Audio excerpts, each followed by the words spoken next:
Thanks for joining us on the bright side. Once again, we're going to continue talking about connective tissue. We take a little bit of a different take on it here. I want to just finish up with the skin, first of all. One of the biggest problems we have with skincare is we don't distinguish the surface tissue from the connective tissue. The surface of the skin is only about as thick as a piece of notebook paper. The bulk of the skin underneath, the connective tissue area, is about 10 times as big or 9 times as big as the very tippy top surface. But when we treat our skin, when we want to get rid of our wrinkles or take care of our zits or cysts or whatever skin condition we may have, typically we only address the surface. We don't address the bottom, the connective tissue. But there are things that we can do to the surface that will indeed address the connective tissue and actually beef it up, make it more robust and thick. This is how alpha hydroxy acids work. Alpha hydroxy acids exert their well-known, well-researched, in the literature anyway, there's tons of stuff about alpha hydroxy acids for the skin.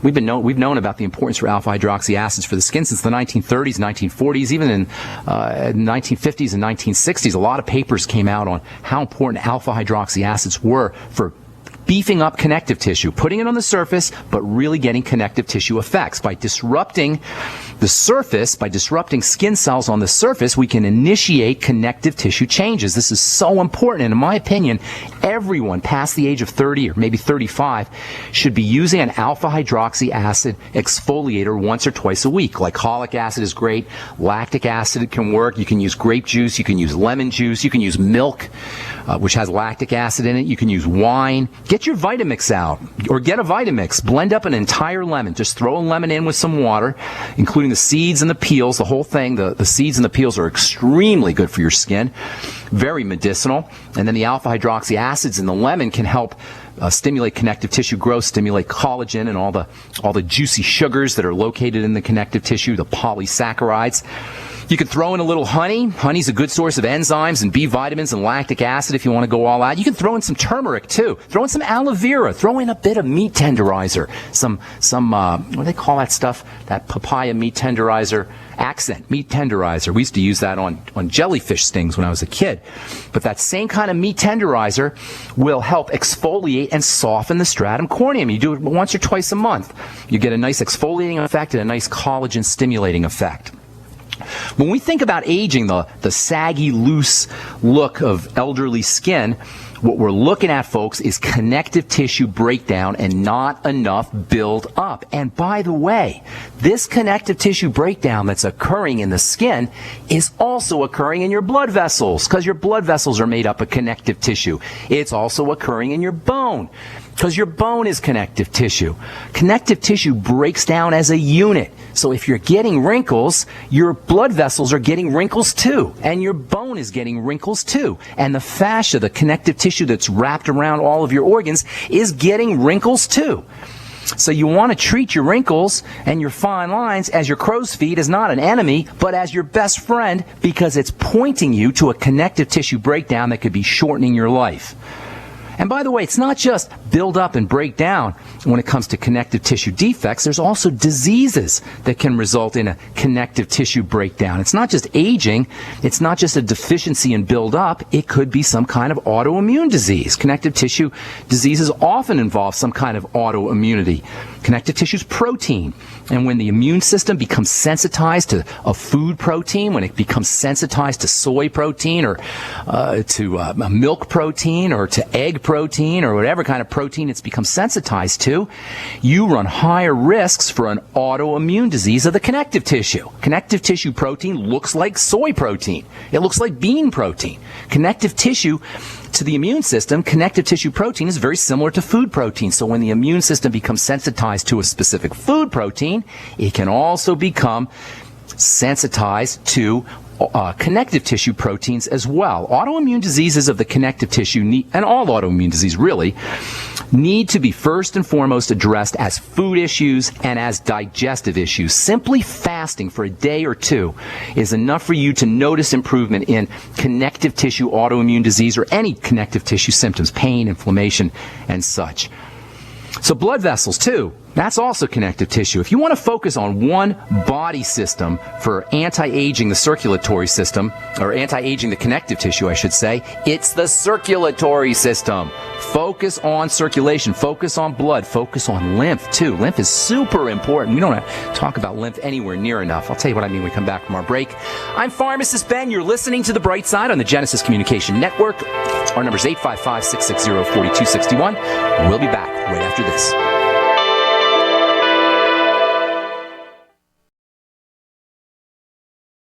So connective tissue, we've been talking about how it's connective tissue as it regards the structure of the body, but the blood is also, the blood vessels and the blood itself is also a kind of connective tissue. Blood is considered liquid connective tissue. And then the vessels that channel the blood, that's also made up largely of connective tissue, and so is the lymph. And we don't talk anywhere near enough about the lymphatic system, lymphatic congestion and circulatory congestion in general. And by the way, the lymph and the lymph and the blood are essentially the same system. They kind of merge. They're separated out from most of the body, but they merge in different parts of the body, and they kind of pool into each other. So it's all basically the same system. The lymphatic system and circulatory congestion in general will exacerbate any health challenge, and this is one of the major links to degenerative disease and early demise. Lymphatic congestion. That is stuff getting into the lymph and not getting pulled out. And this is one of the causes of hypertension, by the way, of high blood pressure. If you're on an antihypertensive, beta blocker drug or a diuretic because your blood pressure is too high, it's, in a way, it's kind of ironic because your blood pressure builds up when the lymphatic system is congested, and then and the circulatory system is congested. This will cause pressure to build up, and then you take a blood pressure drug that slows down your heart and slows down the pressure even more. That's how these antihypertensive drugs work. They shut down the heart. Now, leaving aside the utter stupidity of a medical professional dispensing a drug that suppresses the heart, leaving that aside for a minute, if you have hypertension because your circulatory system is congested, and now you stop the pressure at the heart level which is pushing the blood through, that's going to cause more leakage, that's going to cause more congestion, and that's going to cause even more problems, and now you've only exacerbated things. If you're on an antihypertensive because your pressure is building up, because blood can't move through the crap that's piling up, and the lymph can't move because of crap that's piling up via leaky gut syndrome or digestive issues or food intolerances, now you've only exacerbated things.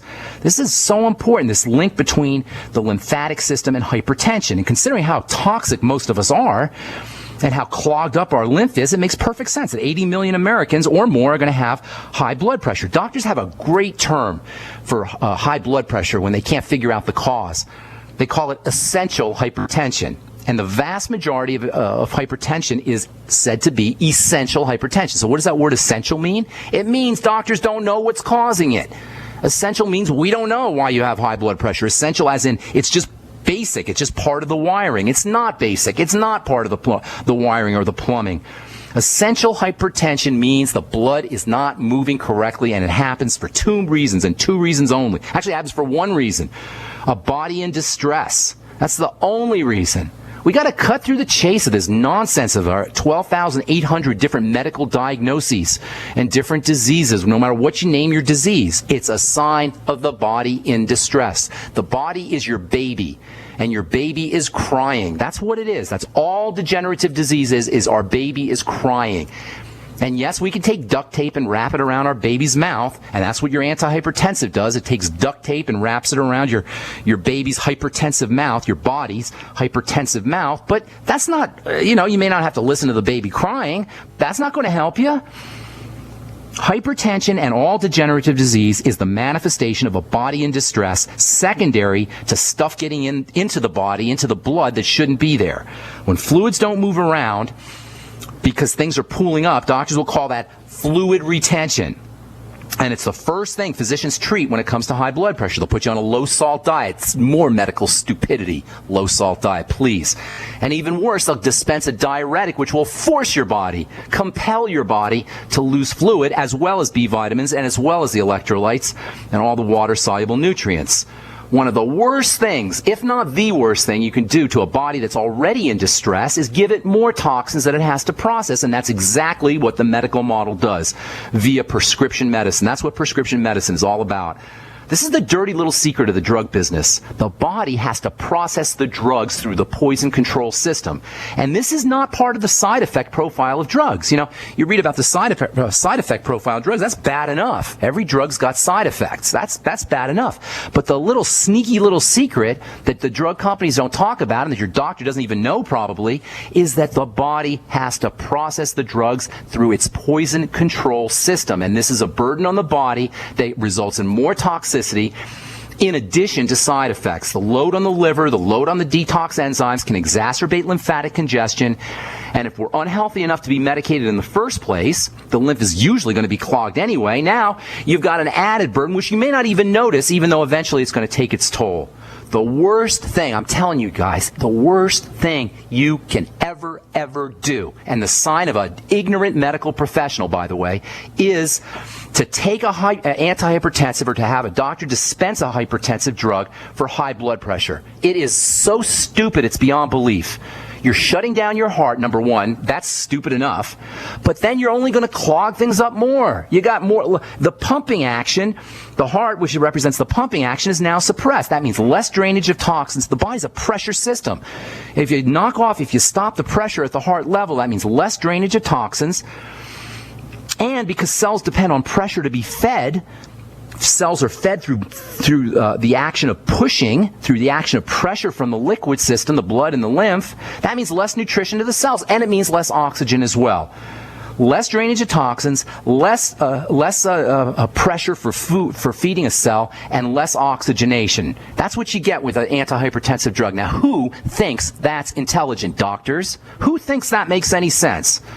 The body is a pressure system. Its chemistry and its metabolism depends on pressure. Antihypertensives stop pressure at the heart level. Dumb, dumb, dumb. And that means cells aren't going to be fed, cells aren't going to be breathed, cells aren't going to be detoxified as effectively as they should. That means cells will become defective. That means cells will die. That will ultimately lead to a defensive response. Defensive response means immunity. It means inflammation.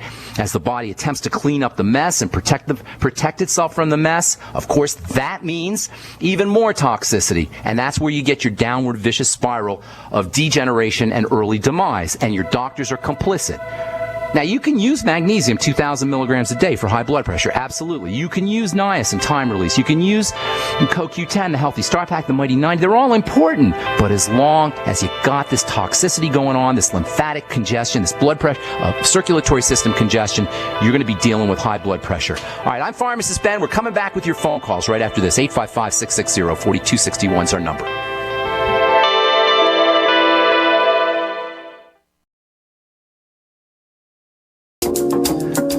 Welcome back to The Bright Side. I'm Pharmacist Ben. Thanks for being here. 855-660-4261 is our number. We'll continue this discussion on lymphatic congestion.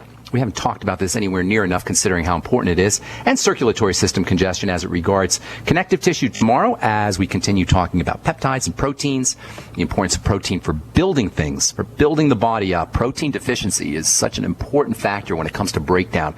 And it should come as no surprise, by the way, that we're protein deficient. Protein's expensive. Protein breaks down easily. It doesn't preserve well. It doesn't lend itself to the mercenary economic food model. There's a reason why our economic food model is based in grains. Processed grains is because processed grains can be stored and shipped and sit on shelves. It has a shelf life.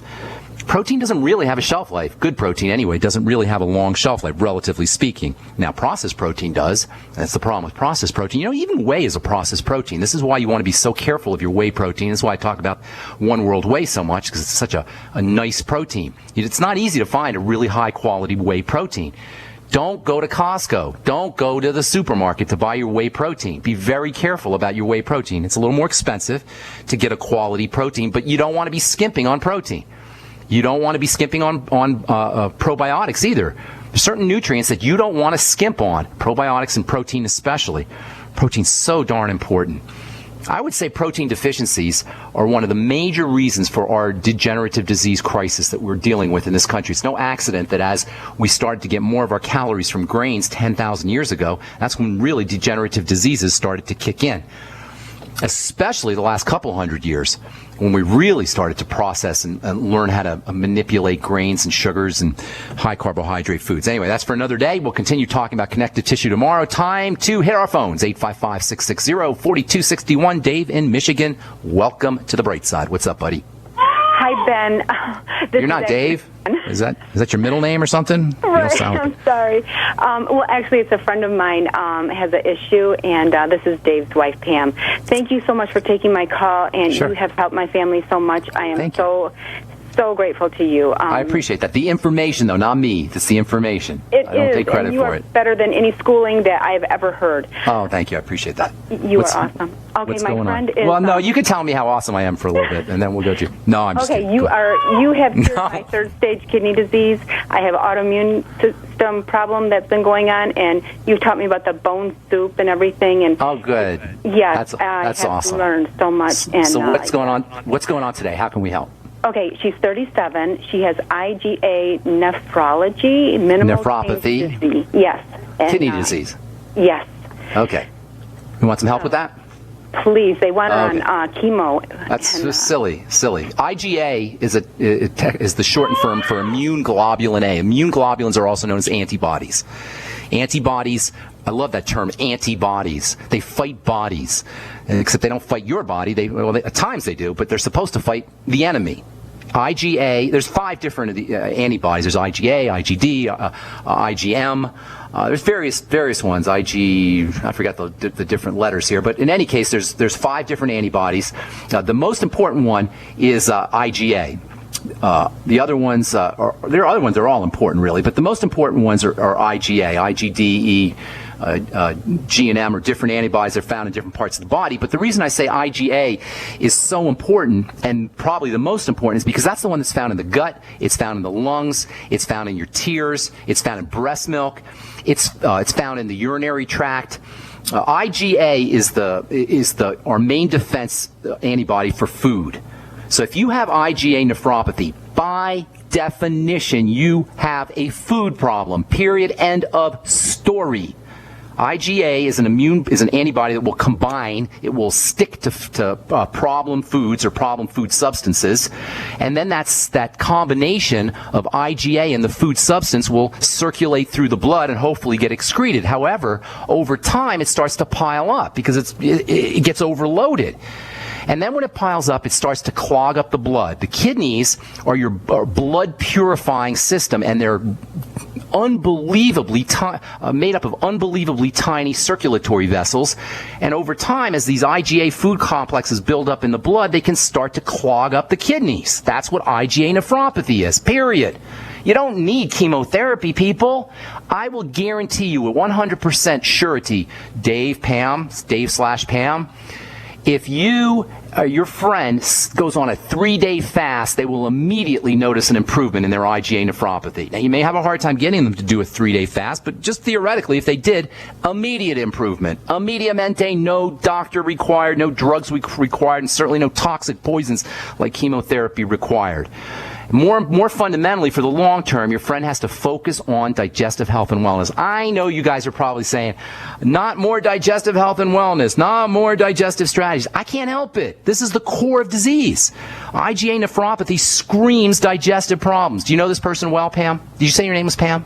I just met her, and I told her that my kidney disease was cured by you. Not me. Not me. The information. Your advice. I'm not John of God. I'm just a pharmacist. And so I invited her over, and I gave her Dead Doctors Don't Lie tape, and showed her, what we take, and I told her I'd call you. Okay, well, food, number 1. Focus on food intolerances. She's got to have long-standing digestive problems. Correct those immediately. That means probiotics. Get on the Biolumin Nightly Essence. That means liquid nutrients, because she's probably malnourished from her long-term digestive issues. The BTT is extremely helpful in this regard. Anything she could do to help open up the blood and move the blood along is going to help. Getting on a rebounder will help.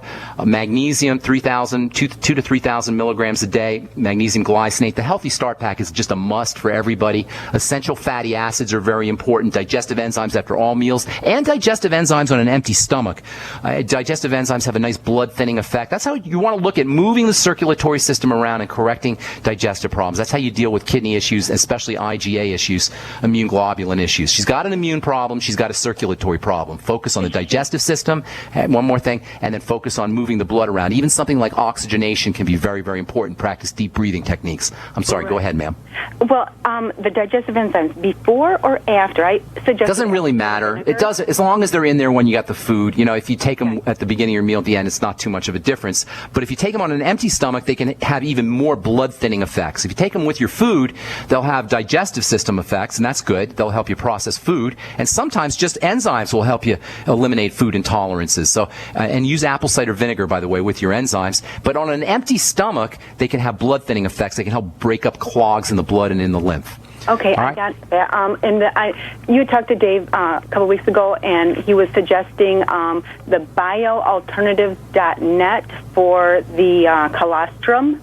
Okay. Yeah, you had wanted to know about that, and I was supposed to send you an email. I shot it out today. Sorry it took so long. No problem. I'll check my email as soon as I get off the air. All right. Thank you so much. You are so great.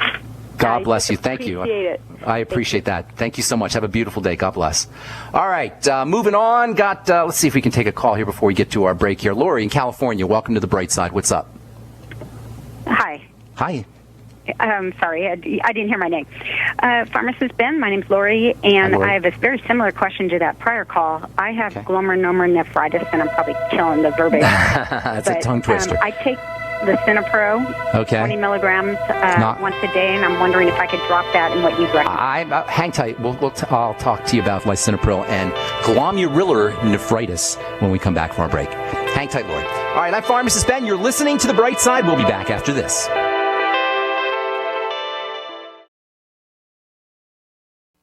We are America's largest independently owned communications network, GCN.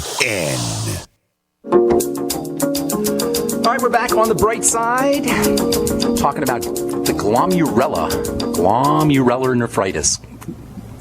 Who we got here? Lori, California. Lori, you there? Yes, I'm here. Okay, so glomerulus, very simple to say, even though it's a tongue twister when you look at it. Actually, it means ball of thread. It's a Latin term for miniature ball of thread, because if you look at the glomerulus, it looks like a ball of thread, except the thread is made up of blood vessels, and the blood vessels act like a spaghetti strainer, or the glomerulus, I should say. The whole unit acts like a spaghetti strainer, cleaning out the blood. However, when the blood becomes toxic, when the blood accumulates toxicity, when there's stress in the body and hypertension, high blood pressure, when there is blood sugar issues, which can damage the blood vessels, you're going to run into pressure problems. You're going to run into filtering problems. The medical model, the lisinopril that you're taking, slows down the pressure or reduces the pressure. That's how it works. It chemically poisons, literally, the cells of the kidney to make less chemicals, so they make less pressure chemicals, less high blood pressure chemicals, something called angiotensin. That's how lisinopril works. It's an angio, means blood vessels, angio. Tensin means tension or pressure. It's an angiotensin inhibitor. That's what they call it. Angiotensin converting enzyme inhibitor, technically. But in any case, they're slowing down the pressure in order to prevent the kidneys from being damaged. What you want to do, Lori, is like I was saying to the last caller, you want to figure out, why is your blood toxic? What is putting the stress in your body? And are you pre-diabetic or diabetic? So there's 3 strategies for you. Number 1, focus on food toxins and food allergies, stuff getting into the blood that shouldn't be there. Move the circulatory system around by getting on a rebounder, doing an exercise bike, or taking brisk walks. A sedentary lifestyle is a great way to mess up your blood pressure.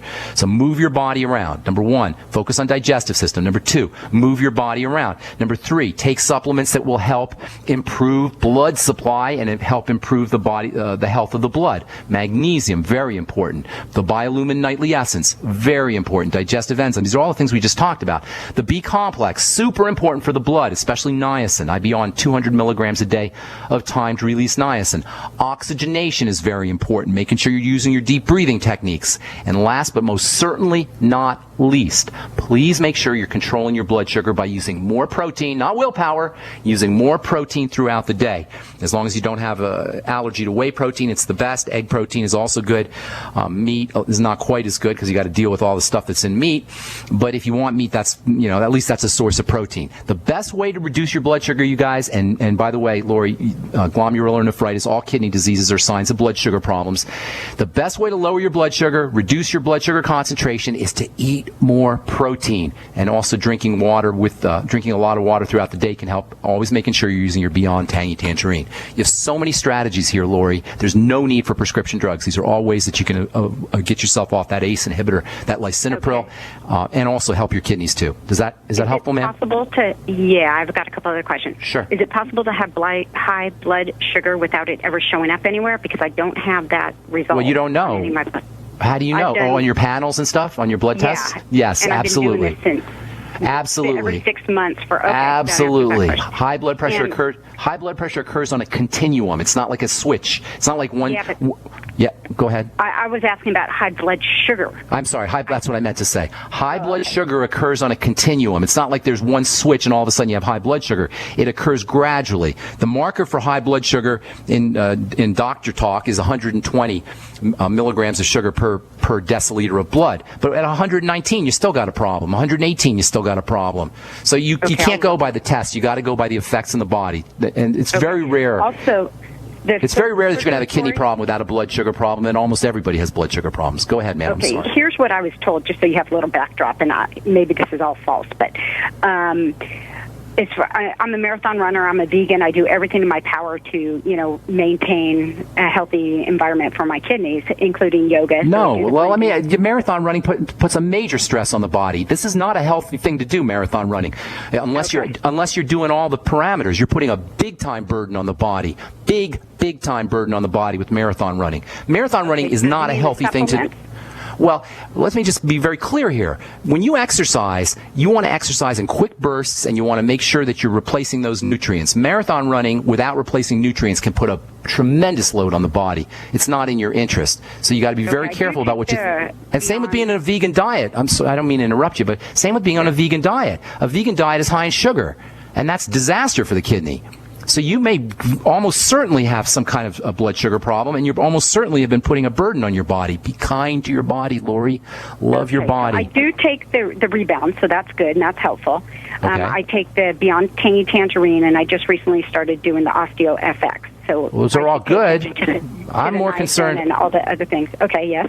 I'd be more concerned with the burden on the body through the blood sugar system, as well as digestive toxicity. And you got to. One other thing I was told through 2 different nephrologists is low protein diet. Well, I'm not going to get into the silliness that doctors talk about. I'm not going to get into that.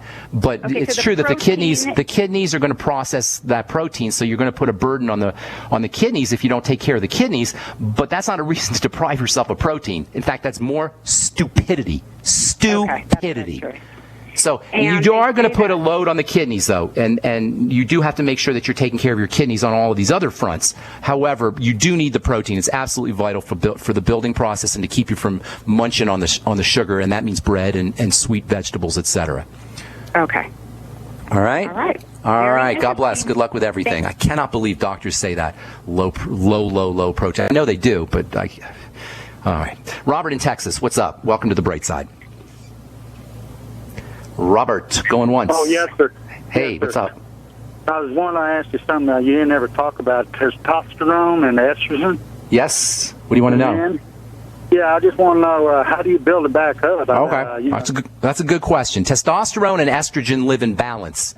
Now, they go by the generic terms or the common terms, male hormone and female hormone, but that's not really very accurate. Testosterone is more of a building hormone, and estrogen is more of a stress hormone.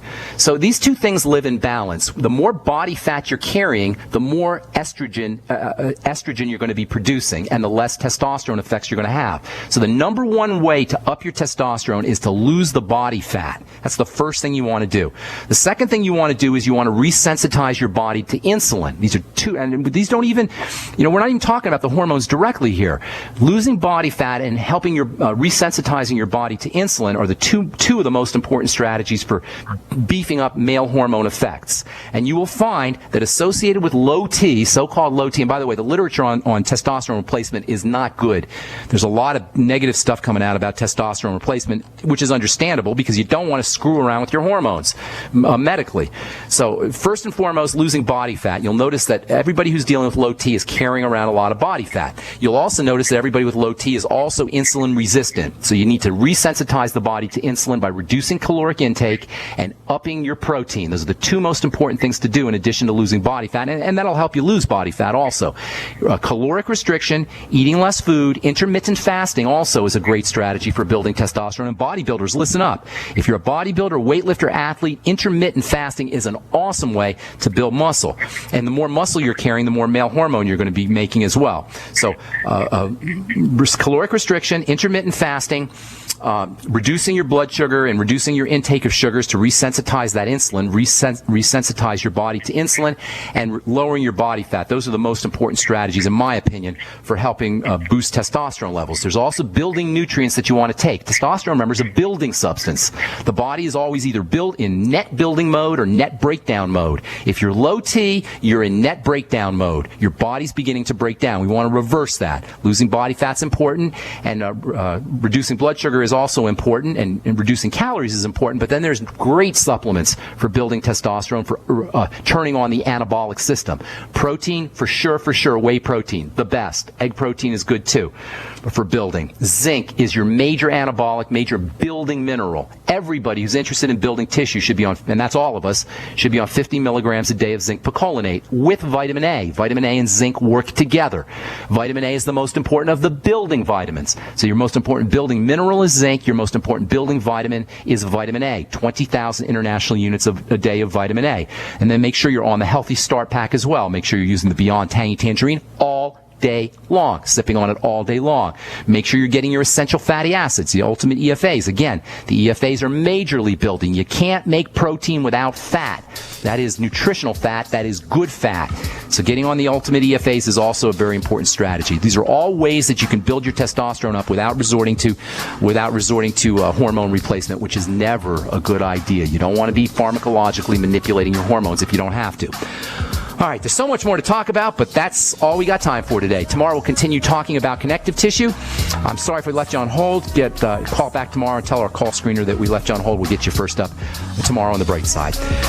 All right, check out my blog, pharmacistben.com. Check out my website, brightsideben.com. And we will talk to you tomorrow. Have a wonderful, awesome, beautiful day. I'm Pharmacist Ben. Bye for now.